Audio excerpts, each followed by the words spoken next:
No ar, ICAcast, o blogcast ribeirãopires-resiste.com.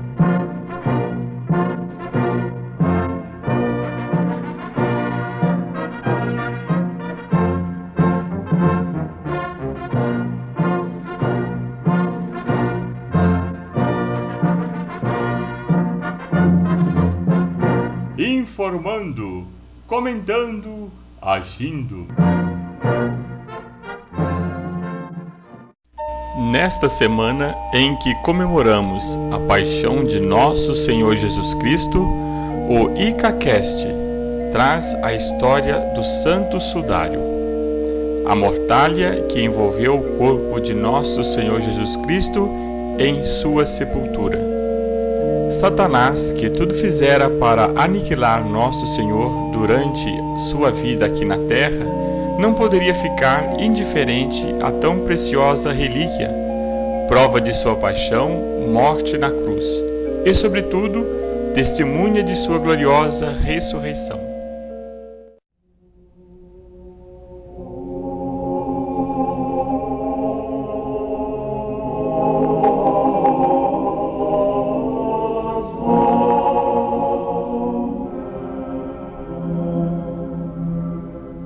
O Santo Sudário é o linho que São João, José de Arimateia e Nicodemos utilizaram para envolver o corpo de nosso Senhor Jesus Cristo logo após o descerem da cruz. É, sem dúvida, uma das relíquias mais importantes da Igreja Católica Apostólica Romana e da cristandade, pois nele estão miraculosamente impressos todos os traços da pessoa de nosso Divino Salvador e comprovados, com extremo rigor científico, tudo quanto tem ensinado ao longo dos séculos nossa santa religião.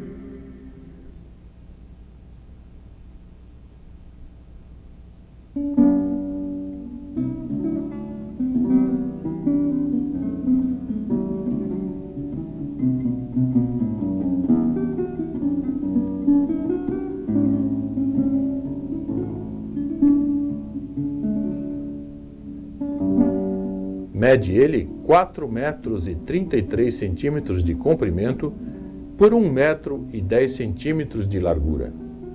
É um tecido trançado em ponto espinha de peixe, como os fabricados no início da era cristã.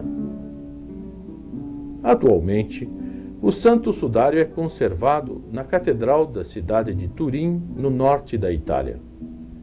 Fica envolto em um cilindro e guardado dentro desse cofre de prata. É exposto habitualmente na galeria acima do altar-mor desta capela, construída em 1964. Como o sagrado linho chegou a Turim, pouco se sabe sobre seu roteiro. Consta que do século VII ao IX esteve em Jerusalém. Do século X ao XIII esteve em Constantinopla, e daí, em 1453, foi levado pelos cruzados para a França, à Catedral de Chambéry.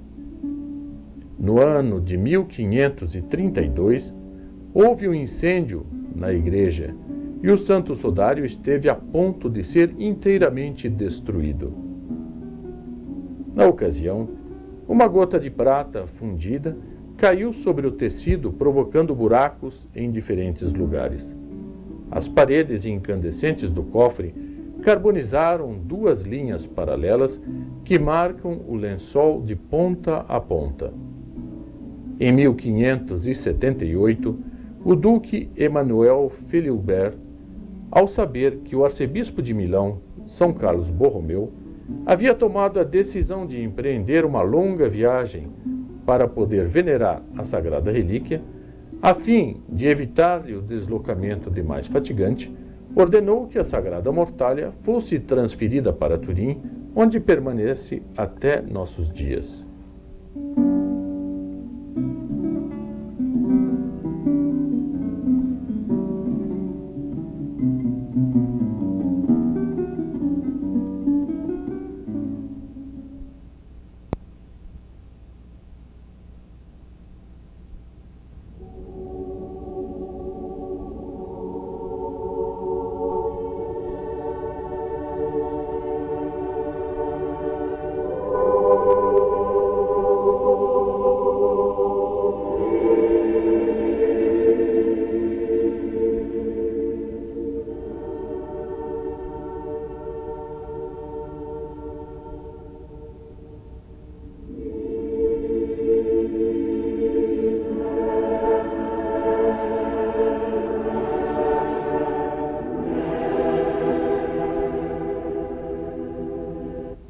A história mais recente do Santo Sudário tem sido marcada por uma sequência de análises e estudos científicos rigorosíssimos, levados a cabo por cientistas altamente capacitados, e em todos os casos a ciência tem sido obrigada a reconhecer não apenas a autenticidade da sagrada relíquia, como a comprovação de verdades importantíssimas referentes à fé católica.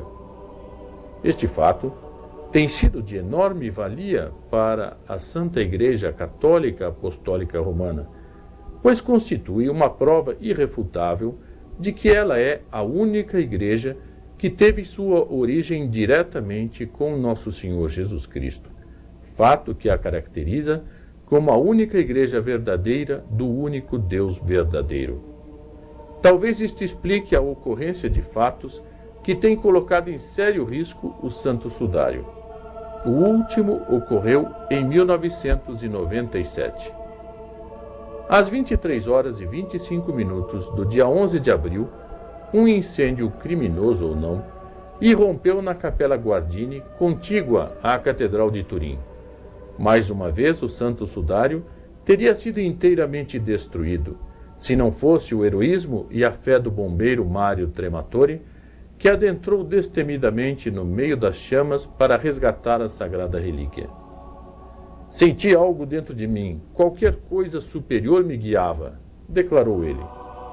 Percebe-se claramente que, ao mesmo tempo em que algo procura de todas as formas destruir o Santo Sudário, ele é objeto de uma especial proteção sobrenatural que impede o intento.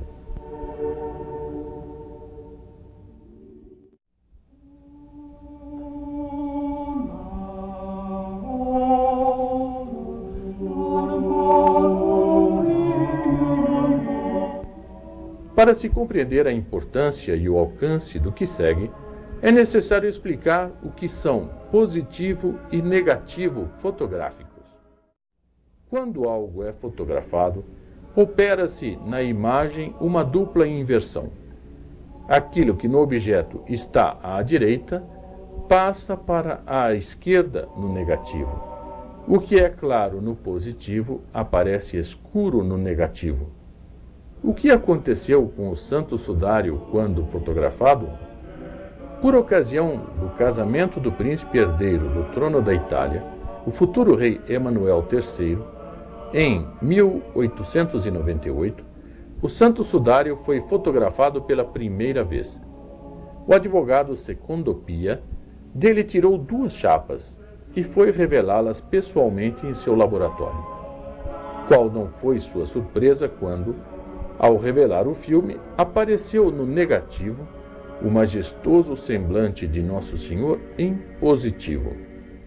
Em outras palavras, a figura que vemos diretamente no Santo Sudário é a fisionomia de Nosso Senhor estampada em negativo.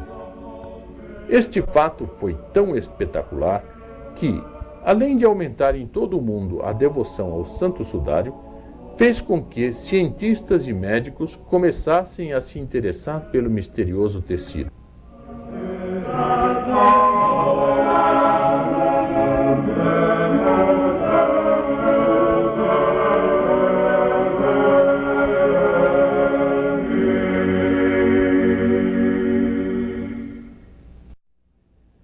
terá sido o processo de fixação da imagem no tecido? E quando se terá dado? Credo in unum Deum, Patrem omnipotentem, Patrem celi et terrae. Não se sabe ao certo, mas quanto mais avança a ciência e os cientistas aplicam métodos mais modernos de exame, mais espetaculares são as descobertas e os novos mistérios. Hoje, a ciência provou que a hipótese de as marcas do sudário serem resultados de uma pintura está inteiramente descartada. Como provou também que as marcas não foram gravadas pelo contato direto de um corpo sobre o tecido. Que a fisionomia é a de nosso Senhor Jesus Cristo, também não cabe mais discussão, pois a autenticidade dos sinais é tão evidente que não há como negá-lo. Ademais, as análises científicas efetuadas sobre o linho santo levantam problemas admiráveis que confundem os técnicos mais categorizados. Um deles é o fato de as marcas de sangue estarem impressas no tecido por um processo inverso ao da figura de Nosso Senhor. Ou seja, visto ao natural, o sangue aparece em positivo e o restante do corpo em negativo, conforme já foi dito. Por quê? A única explicação que encontram os médicos e cientistas para este fenômeno é que as duas marcas se fizeram em ocasiões diferentes. As manchas de sangue marcaram o tecido antes da ressurreição, e as marcas do corpo de Nosso Senhor foram deixadas no lençol durante a ressurreição, quando o calor resultante do brilho intenso do corpo ressurrecto chamuscou o tecido. Assim, pois, segundo explicam os cientistas, só uma energia muito potente e espontânea, uma fotólise relâmpago de 1/1000 de segundo, poderia ter provocado aquele fenômeno. Por fim, outra descoberta espetacular aconteceu quando 2 cientistas da NASA submeteram o Santo Sudário ao processo analisador de imagens chamado PPB. Submetendo fotos comuns a este processo, resultam delas figuras inteiramente deformadas. Ora, para espanto de ambos os cientistas, da figura do Santo Sudário apareceu uma imagem tridimensional de Nosso Senhor, o que absolutamente não acontece com as fotografias comuns.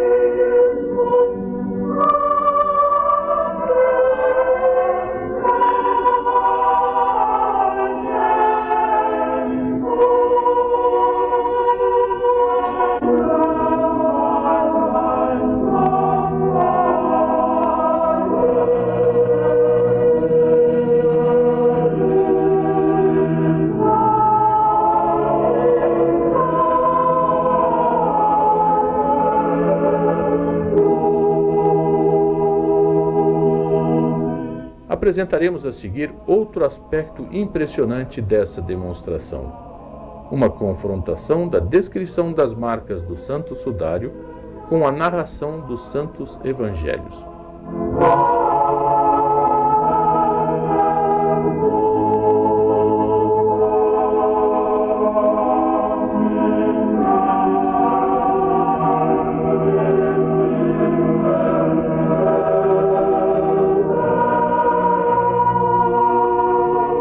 Olhando o Santo Sudário, no primeiro golpe de vista, vemos um homem inteiramente coberto de golpes e feridas da cabeça aos pés, o homem das dores. Lembremo-nos, primeiramente, que o pontífice Anás perguntou a Jesus a respeito de seus discípulos e de sua doutrina. Respondeu-lhe Jesus: Eu falei publicamente, sempre ensinei na sinagoga e no templo a todos os judeus e nada disse ocultamente. Por que não pergunta àqueles que me ouviram e sabem o que eu lhes ensinei? Malco, um dos guardas do sinédrio, que ali estava, deu-lhe uma sonora bofetada, dizendo: É assim que respondes ao pontífice? Respondeu-lhe Jesus: Se falei mal, dize-me em que, mas se falei bem, por que me bates?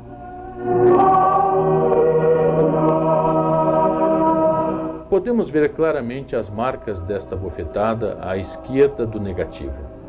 Duas tumefações aparecem de forma evidente, uma sobre a órbita e outra na maçã do rosto que, estendendo-se até os lábios e o queixo, modifica a posição do bigode e da barba. Também, a coroação de espinhos deixou sobre o santo sudário marcas claramente visíveis. A coroa não tinha a forma de um diadema, mas sim de um capacete de espinhos, o qual provocou abundantes hemorragias em toda a cabeça do Salvador. O sangue divino empapou primeiro os cabelos e mais tarde o santo sudário. Como podemos constatar, toda a região do alto da cabeça à direita até a nuca está repleta de pequenas manchas. Ouçamos o que diz o Evangelho.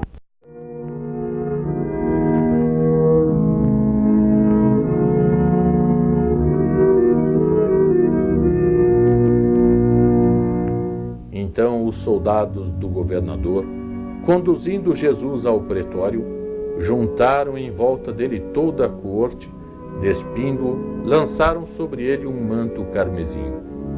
E tecendo uma coroa de espinhos, puseram-lhe sobre a cabeça, e na mão direita colocaram uma cana. E dobrando os joelhos diante dele, o escarneciam, dizendo: Deus te salve, ó Rei dos Judeus! E cuspindo-lhe na face, tomavam a cana e batiam-lhe na cabeça.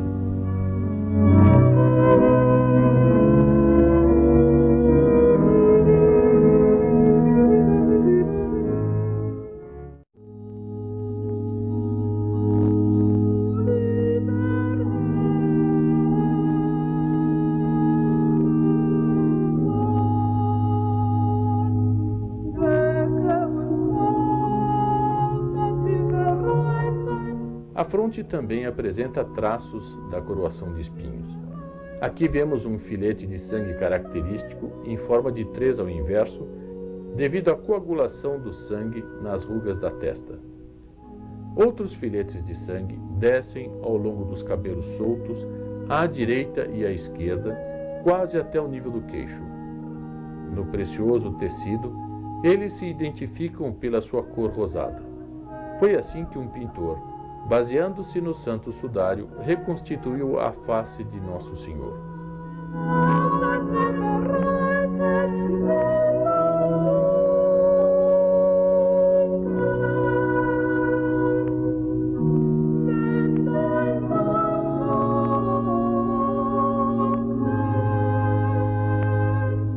Os instrumentos da flagelação consistiam em chicotes que tinham 1 ou 2 tiras de couro munidas nas extremidades de bolas de chumbo ou pequenos halteres ou ossos de carneiro, os quais provocavam contusões e abriam chagas horríveis. As 2 marcas que contemplamos no pequeno círculo são os traços de um golpe de flagelo. As descrições de historiadores a propósito da flagelação são terríveis. Sobre a vítima despida e amarrada, os golpes eram violentamente aplicados de todos os lados até que a vítima caísse abatida de inanição. Segundo os estudiosos, é possível afirmar, com base nos sinais da Sagrada Mortalha, que, antes de ser crucificado, Jesus foi submetido ao suplício da flagelação. E em São João Evangelista está a confirmação. Pilatos deu ordem de tomar Jesus e de o flagelar. O corpo do homem do santo sudário é todo repleto de feridas e de contusões. Contam-se mais de 90 traços de golpes de flagelos. As marcas que vemos neste crucifixo correspondem às do santo sudário. No positivo da região dorsal superior, aparecem claramente as marcas dos golpes de flagelo. Segundo o costume romano, 1 ou 2 carrascos feriam até o evanecimento da vítima. Podemos contemplar também uma vasta região contundida e chagada, aberta grosseiramente, retangular, a partir do ombro para baixo e do exterior para o interior. É atribuída ao peso da cruz. A madeira transversal da cruz que o condenado era obrigado a levar às costas. São João escreve: "E portando ele mesmo sua cruz, saiu da cidade em direção ao lugar chamado Calvário, que quer dizer Gólgota em hebreu. Assim que chegaram ao local chamado Calvário, eles o crucificaram."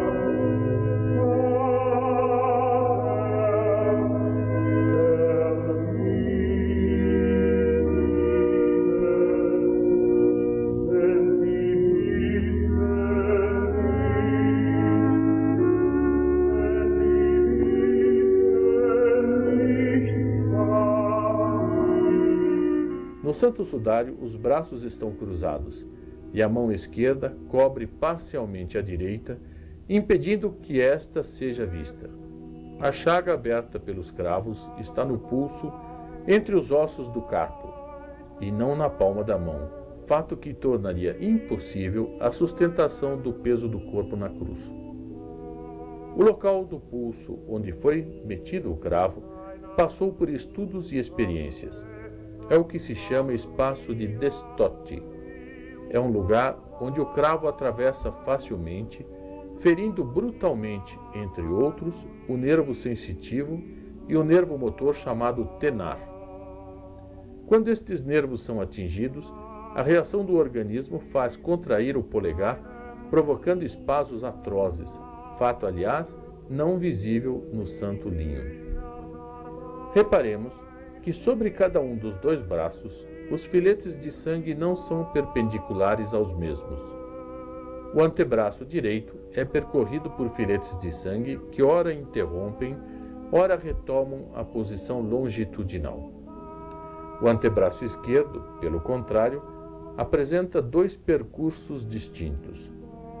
Todos os 2 oblíquos formando um ângulo de 65 graus e outro de 48 graus em relação à posição vertical da cruz. Segundo os cientistas, deveu-se às várias posições que Nosso Senhor tomou estando no alto da cruz durante 3 terríveis e interminas horas de agonia.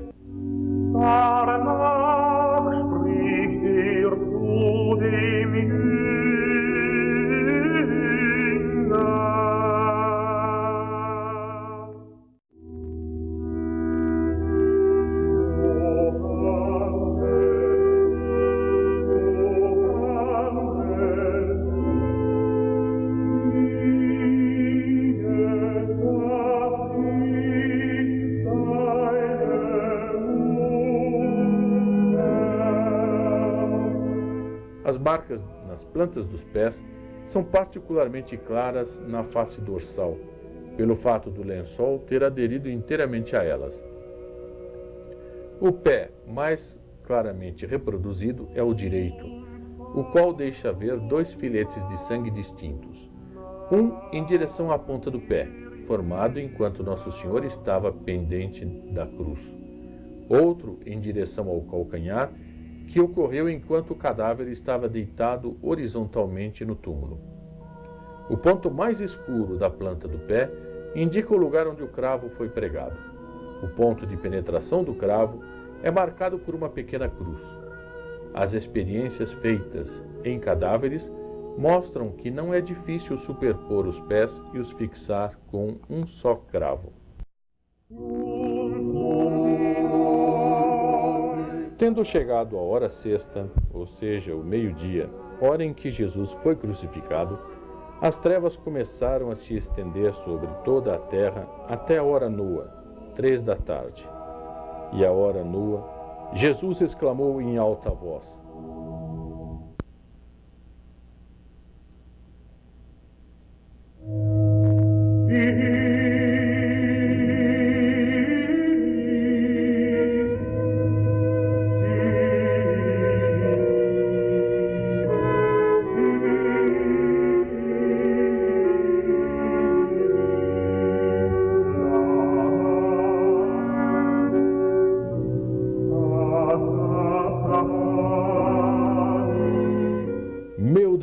meu Deus, por que me abandonastes? Em seguida, sabendo Jesus que tudo estava consumado, disse: Tenho sede. Os soldados embeberam uma esponja em vinagre e, prendendo-a na ponta de uma lança, fizeram-na chegar à sua boca. Tendo Jesus tomado o vinagre, disse: Tudo está consumado. Pai, em tuas mãos entrego o meu espírito. E, inclinando a cabeça, expirou. Imediatamente o sol se velou, o céu perdeu seu esplendor, a terra toda estremeceu, as pedras se fenderam, os sepulcros se abriram e muitos corpos dos santos que tinham adormecido ressuscitaram. E, saindo de seus sepulcros, vieram à cidade santa e apareceram aos judeus. Eram, no dizer de Bossuet, as pompas fúnebres do Padre Eterno pela morte de seu Filho bem-amado.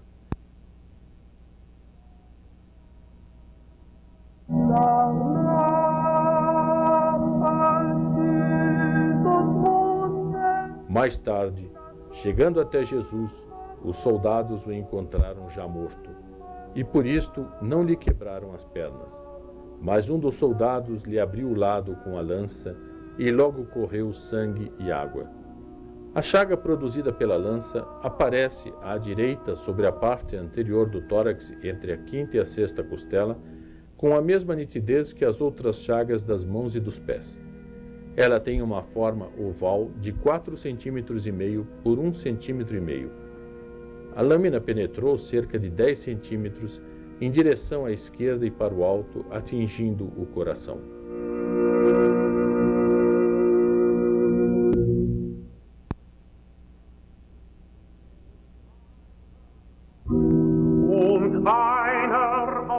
O esquema mostra a posição do coração, o curto trajeto da lança e também o ponto onde foi ferida a aurícula direita, sempre cheia de sangue em um cadáver.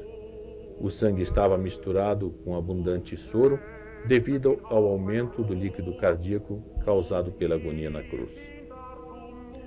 Fato curioso é que um dos amigos de Nosso Senhor, ao segurar-lhe os divinos pés, enquanto o transportava para o sepulcro, terá sido São João, José de Arimateia ou Nicodemos, teve seus dedos manchados com o preciosíssimo sangue de Jesus e deixou no Santo Sudário as suas impressões digitais. Estas descobertas foram tão sensacionais que, segundo declarou o cientista diretor do grupo, os estudos do Santo Sudário feitos por eles provocaram a conversão de um dos 40 cientistas, um judeu que se tornou cristão, dizendo: Jesus de Nazaré ressuscitou, sou cristão.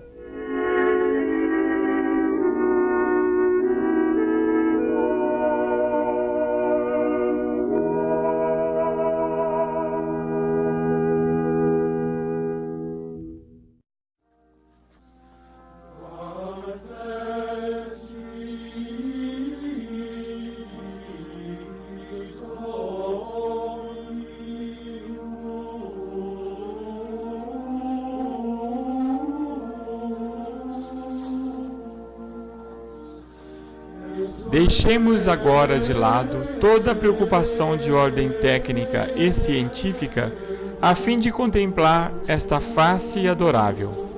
Ela resume e revela de maneira única a pessoa de nosso Senhor Jesus Cristo. E ouçamos com que palavras tão cheias de veneração o professor Plínio Correia de Oliveira descreveu o santo sudário. É uma pessoa que tem um domínio sobre si extraordinário e que está sob uma pressão de tormentos terríveis. Porém, em nenhum momento perde a majestade do domínio sobre si mesma. Não está indiferente às ofensas que lhe fazem. Pelo contrário, há um certo traço de censura na boca sagrada e uma severidade estampada no olhar.